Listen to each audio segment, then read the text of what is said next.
அனைவருக்கும் வணக்கம். Welcome to my channel. இன்று பௌர்ணமி தினத்தன்று சத்யநாராயணர் பூஜை நாம் செய்யும்போது அந்த சத்தியம் காக்கும் சத்யநாராயணர் நம் வாழ்க்கையில் மிக சிறப்பாக உயரத்துக்கு கொண்டு செல்வார் என்பது ஐதீகம்.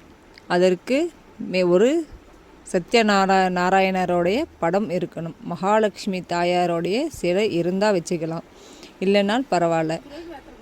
ஒரு கலசம், அந்த கலசத்தில் நாம் சத்யநாராயணரை ஆவாகனம் செய்து எழுந்தருள செய்யணும். அதுக்கப்புறம் அவருக்கு நிவேதனம் அப்படின்னு பார்க்கும்போது அவருக்கு சக்கரை பொங்கல் வைக்கலாம், தேங்காய் சாதம் வைக்கலாம், மற்றபடி எலுமிச்சை சாதம், இந்த மாதிரி பல வகை சாதங்களை அவருக்கு வைக்கலாம். நான் எதையும் அதிகமாக வைக்கல, சிம்பிளாக அவல் பொரியும் அவல் பாயாசமும் இதுதான் வச்சுருக்கேன். ஏன்னா அவருக்கு படைக்கப்படுற எந்த ஒரு பிரசாதத்தையும் நாம் வீணடிக்கக்கூடாது. மற்ற தெய்வங்களுக்கு வைக்கிற பிரசாதத்தை கூட நம்ம வீணடிச்சிடலாம். ஆனால் இந்த தெய்வத்துக்கு வைக்கிற பிரசாதத்தை நம்ம எக்காரணத்தை கொண்டும் வீணடிக்கக்கூடாது. இதை நம்ம கண்டிப்பாக எடுத்துக்கணும். அதனால் இதை நான் சிம்பிளாக தான் வச்சுருக்கிறேன். அவல் பாயாசமும் அவல் பொரியும் நாட்டு சர்க்கரையை கலந்து இது தான் வச்சுருக்கேன். அவருக்கு வச்சு தீபாராதனை காட்டி தூபம் காட்டி அவருக்கு நிறைவாக நான் பூஜை செஞ்சேன். இந்த மாதிரி நம்ம மாதமும் செய்யலாம்.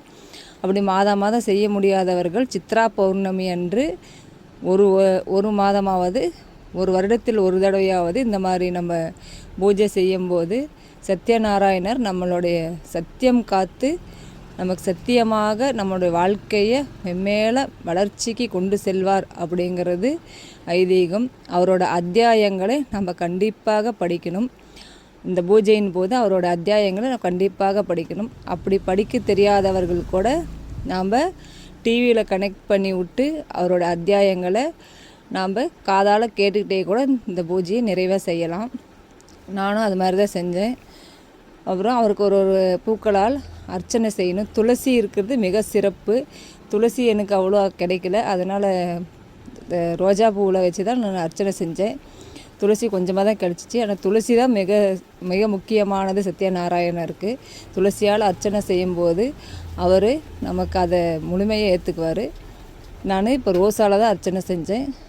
அது அர்ச்சனை செஞ்சு முடிச்சுட்டு அவருக்கு மனநிறைவோடு பூஜை தீப ஆராதனையெல்லாம் காட்டி மனநிறைவோடு அந்த பூஜையை நான் நிறைவு பண்ணேன்.